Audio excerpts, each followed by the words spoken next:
तो हेलो दोस्तों, Rawal Singh only study class में आपका स्वागत है। तो दोस्तों, आज हम बात करने वाले हैं एक इम्पोर्टेंट टॉपिक जो कि रहेगा आपका 12th फिजिक्स का कूलाम नियम, जो कि एग्जाम में पूछा भी जाता है और बहुत ही इम्पोर्टेंट है।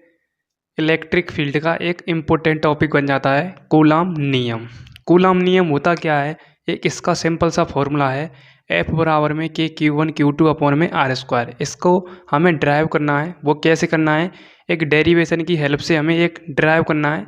एफ बराबर में के Q1 Q2 अपॉन में आर स्क्वायर। Q1 इसमें क्या है? प्रथम आवेश। Q2 इसमें क्या है? द्वितीय आवेश। और दोनों आवेशों के मध्य की दूरी आपकी क्या है? इसमें आर है। इसकी डेफिनेशन स्क्रीन पर आ चुकी है। इस डेफिनेशन को ध्यान से पढ़ें, नज़रअंदाज नहीं करें डेफिनेशन को, क्योंकि इम्पोर्टेंट है। यही डेफिनेशन आपको कूलाम के नियम को समझाने में हेल्प करेगी। ठीक है, मैं शुरू करता हूँ इस लेक्चर को, लास्ट तक जुड़े रहना। देखो, थोड़ी प्रॉब्लम आ रही है। अब देखो, कोई बात नहीं। ये आपका क्या है? Q1 आवेश है। ये आपका क्या है? Q2 आवेश है। ठीक है, Q1 आवेश हो गया और ये कितना हो गया? Q2 आवेश। यहाँ तक क्लियर? दोनों आवेशों के मध्य की दूरी कितनी है? दोनों आवेशों के मध्य की दूरी है अपनी R। क्या है? R। ठीक है, यहाँ तक क्लियर? फर्स्ट आवेश Q1, सेकंड आवेश Q2, दोनों आवेशों के मध्य की दूरी कितनी है? R। ठीक है, अब देखो यहाँ से आगे मैं आपके लिए दो समीकरण निकालूंगा और दो समीकरण कौन कौन से हैं ध्यान से देखते जाइए। मैं चालू कर रहा हूँ अपने टॉपिक को, ध्यान से देखते जाइए। अब देखो, दोनों आवेशों के मध्य लगने वाला एक विद्युत बल होता है। तो F बराबर में ये होता है डायरेक्ट समानुपातिक, दोनों आवेशों के गुणनफल के डायरेक्ट समानुपाती होता है विद्युत बल F। ठीक है, ये हो गया समीकरण नंबर फर्स्ट। यदि समीकरण नंबर में सेकंड निकालूं तो दूरी के क्या होता है? व्युत्क्रमानुपाती होता है, तो 1/4 में आर स्क्वायर। ये हो गया समीकरण नंबर सेकंड। यहाँ तक क्लियर? अब मैं दोनों समीकरणों को कंबाइन करूँ तो क्या निष्कर्ष निकल के आता है वो देखते जाइए। यदि मैं दोनों समीकरण को इस प्रकार ना लिखकर इस प्रकार लिख दूं, एफ डायरेक्ट व्युत्क्रमानुपाती Q1 अपॉन में Q2 अपॉन में आर स्क्वायर। यदि मैं इस व्युत्क्रमानुपाती के चिन्ह को हटाऊंगा तो यहाँ पर एक कांस्टेंट आता है। कांस्टेंट एक नियतांक आता है, और नियतांक क्या आता है? वो आता है आपका एफ बराबर में, इसकी जगह पर आता है आपका के। डायरेक्ट गुणा हो जाएगा Q1 इंटू Q2 अपॉन में आर स्क्वायर। ये होता है आपका कूलाम नियम। क्या होता है? कूलाम नियम, कूलाम लॉ। ठीक है, इंग्लिश में कूलाम लॉ कहते हैं, हिंदी में भी कूलाम लॉ ही कहते हैं या नियम। एफ बराबर में के Q1 Q2 अपॉन में आर स्क्वायर। अब हम यहाँ से आगे इसका पोस्टमार्टम करेंगे। वो कैसे? सबसे पहले इसमें के क्या है? के इसमें क्या है? के है नियतांक। क्या है? नियतांक है, ये कांस्टेंट वैल्यू है। इंग्लिश में बोले तो कांस्टेंट। ठीक है, क्या है? कांस्टेंट वैल्यू है ये। के इसमें क्या है? कांस्टेंट वैल्यू है। अब इसका मान कितना होता है? एक मिनट, थोड़ा इधर उधर ये बबलिंग कर रहा है।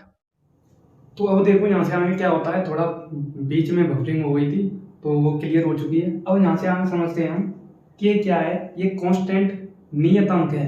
अब यहाँ से आगे समझने के लिए सबसे पहले हमें के का मान क्या होता है।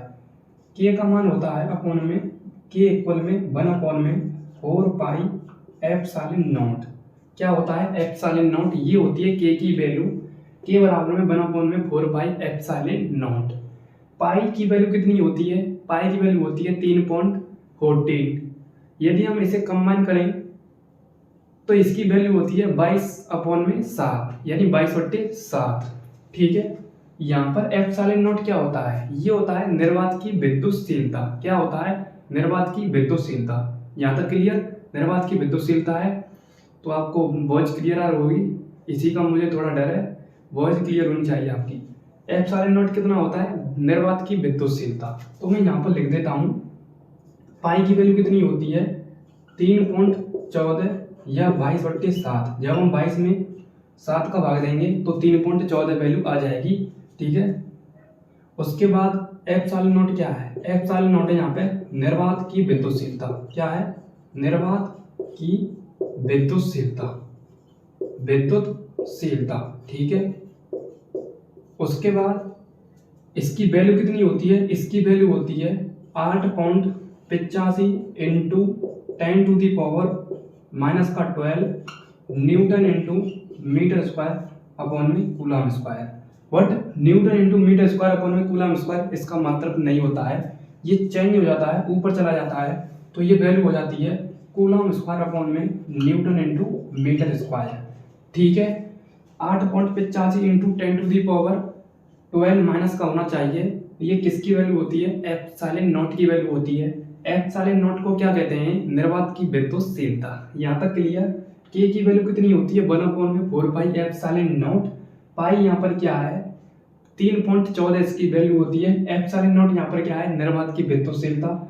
इसकी वैल्यू कितनी होती है, 8.85 इंटू 10⁻⁻12 कूलम स्क्वायर अपॉन में न्यूटन इंटू मीटर स्क्वायर।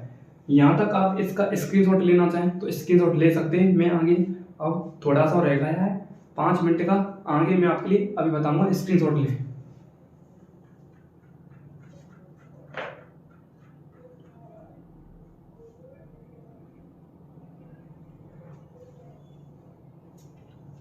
अब यहाँ से आगे मैं इसको एक बार रफ कर रहा हूँ, फिर मैं आपके लिए के की वैल्यू निकलवा के बताऊंगा कि के की वैल्यू ये कैसे आई। ठीक है, ध्यान से देखते जाइए।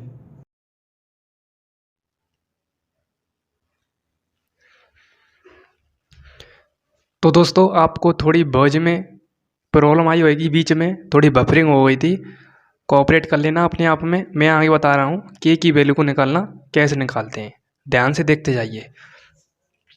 के का मान कितना होता है, के का मान होता है 1/4 पाई एप्सिलॉन नॉट।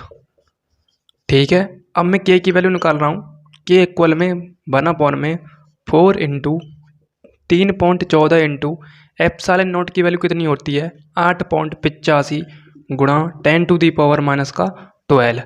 यदि हम इससे पूरे इक्वेशन को हल करेंगे तो वैल्यू आ जाएगी के बराबर में 9 into 10⁻9 newton into metre square upon में कूलम स्क्वायर। ठीक है, अब ये newton into metre square upon में कूलम स्क्वायर कैसे आया वो भी मैं आपके लिए क्लियर कर देता हूँ। आपने फॉर्मूला अभी पढ़ा है, विद्युत बल के Q1 Q2 अपॉन में आर स्क्वायर। इसका गुणा इससे कराइए, F इंटू आर स्क्वायर बराबर में के Q1 और Q1 इंटू Q2। हमें के का मात्रक निकालना है तो के बराबर में F into R square upon में Q1 अपॉन में Q2। के बराबर में बल का एसआई पद्धति में मात्रक क्या होता है, न्यूटन।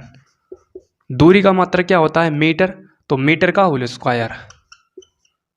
और आवेश का मात्रक क्या होता है, कूलाम, तो कूलाम का होल स्क्वायर। यही यहाँ पर मैंने मात्रक लिख दिया है, न्यूटन इंटू मीटर स्क्वायर और कूलाम स्क्वायर। ठीक है, यहाँ तक क्लियर। तो के की वैल्यू कितनी आ गई, 9 into 10⁻9 newton into metre square upon में कूलाम स्क्वायर। यहाँ तक क्लियर। ये होता है आपका कूलाम का नियम। ठीक है, के की वैल्यू इतनी आई है 9 into 10⁻9 newton into metre square upon में कूलम स्क्वायर। स्क्रीनशॉट लें जल्दी से जल्दी।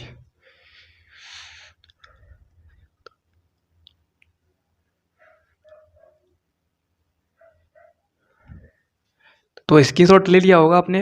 अब देखो उसके नीचे आपको ये उतारना है। अब ये हो गया इसका एसआई पद्धति में मात्रक, ये जो पूरा है एसआई पद्धति में मात्रक, ठीक है, एसआई पद्धति मात्रक ये कवर करना है नीचे तक। के बराबर है newton into metre square upon में कूलम स्क्वायर।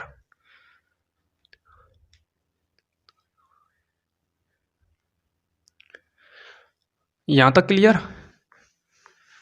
अब मैं आगे सीजीएस पद्धति में बताऊंगा आपके लिए, ध्यान से देखते जाइए।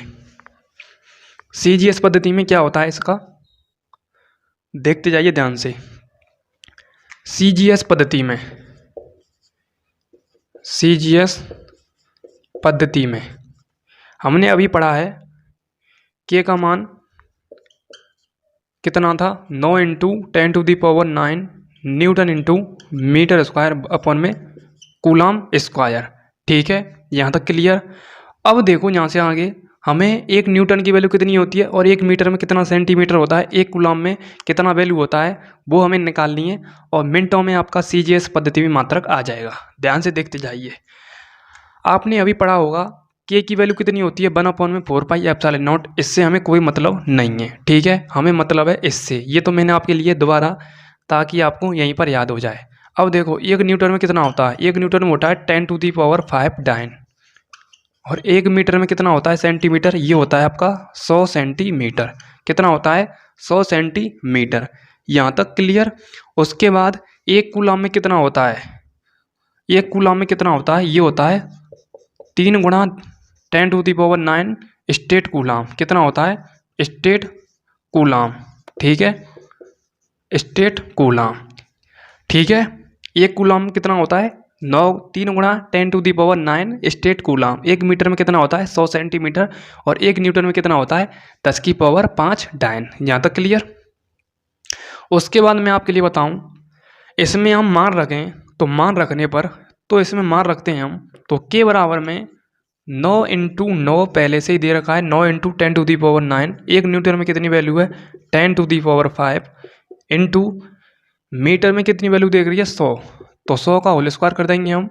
अपॉन में कितना दे रखा है 1 कूलम। 1 कूलम 3 गुणा 10⁹ का होल स्क्वायर, ठीक है। तो के बराबर में 9 गुणा 10⁹ 10⁵ इंटू ये कितना हो जाएगा 100 × 100, 2 बार लिख लो इसे, कोई दिक्कत। उसके बाद ये कितना हो जाएगा 9, इसे 10⁹ को 10⁹ 2 बार लिख लो, कोई दिक्कत। अब इसे काटो, काट के देखो कितना वैल्यू आ जाएगा। ध्यान से देखो यहाँ से आगे, 9 से 9 कैंसिल, 10⁹ से 10⁹ कैंसिल। उसके बाद यदि हम इसको हल करेंगे तो ये कितना आ जाएगा, देखो 10⁴ यहाँ पर, 10⁵ यहाँ पर है, तो 10⁹ हो जाएगा। तो ये भी वैल्यू इससे कैंसिल। तो के की वैल्यू कितनी आ जाएगी CGS पद्धति में, ये आ जाएगी 1। कितनी आ जाएगी 1। ये होता है CGS पद्धति में इसकी वैल्यू 1।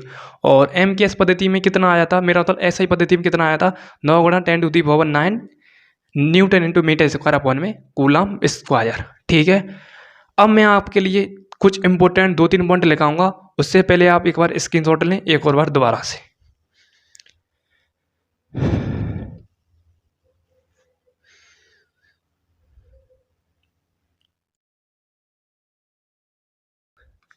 सबसे पहले आपको क्या याद रखना है, एक स्टेट कूलम की वैल्यू याद रखनी है। कितना होता है 3 गुणा 10⁹, ठीक है, स्टेट कूलम। आवेश का सबसे बड़ा मात्रक स्टेट कूलम, ठीक है। और ε0 की वैल्यू याद रखनी है 8.85 गुणा 10⁻, कितना होता है -12 कूलम स्क्वायर अपॉन में न्यूटन इंटू मीटर स्क्वायर। उसके बाद आपको याद रखना है के की वैल्यू कितनी होती है 1/4πε0। यदि हम इसे पूरे को हल करेंगे 9 गुणा 10⁹ newton into metre square upon में क्या आ जाएगा कूलम स्क्वायर, ठीक है।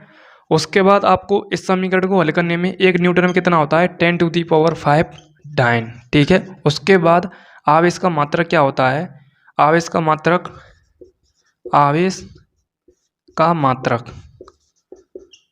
क्या होता है, ये होता है आपका AT, ठीक है, AT, ठीक है। आवेश का फॉर्मूला क्या होता है, एक मिनट मैं यहाँ पर लिख देता हूँ। आवेश बराबर धारा बट्टे समय, या के बराबर, मेरे मतलब एक मिनट।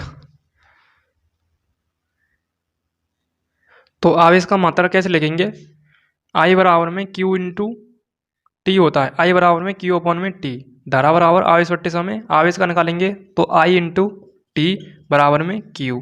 ये होता है एम्पियर A, और T कितना होता है समय, तो T कैपिटल T लिख दो तो Q बराबर में कितना आएगा या AT।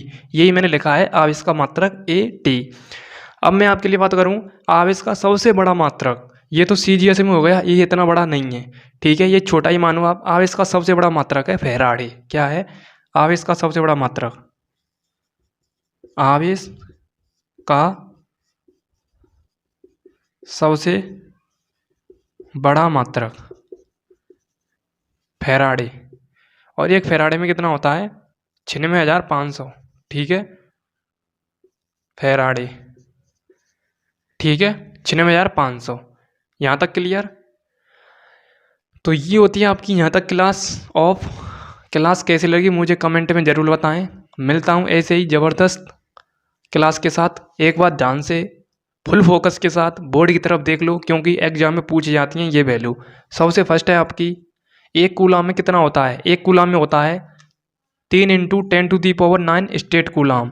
एप्सिलॉन नॉट की वैल्यू कितनी होती है? 8.85 × 10⁻12 कूलाम स्क्वायर अपॉन में न्यूटन × मीटर स्क्वायर। के की वैल्यू कितनी होती है? 1/4 एप्सिलॉन नॉट। एप्सिलॉन नॉट की वैल्यू कितनी होती है? 8.85 × 10⁻12 कूलाम स्क्वायर अपॉन में न्यूटन × मीटर स्क्वायर। ठीक है, यहाँ तक क्लियर? के की वैल्यू कितनी होती है ये हो गई, और मैंने एप्सिलॉन नॉट की भी वैल्यू बोल दी। एक न्यूटन में कितना होता है? 10⁵ डाइन। और आवेश का मात्रक कितना होता है? 8T। आवेश का सबसे बड़ा मात्रक क्या होता है? 96,500 फैराडे। फैराडे होता है सबसे बड़ा मात्रक। ठीक है, क्या होता है? फैराडे। ठीक है, यहाँ तक क्लियर? क्लास कैसी लगी कमेंट करके जरूर बताएं। मिलता हूँ नेक्स्ट क्लास के साथ। Thank you so much, love you all, जय हिंद, जय भारत।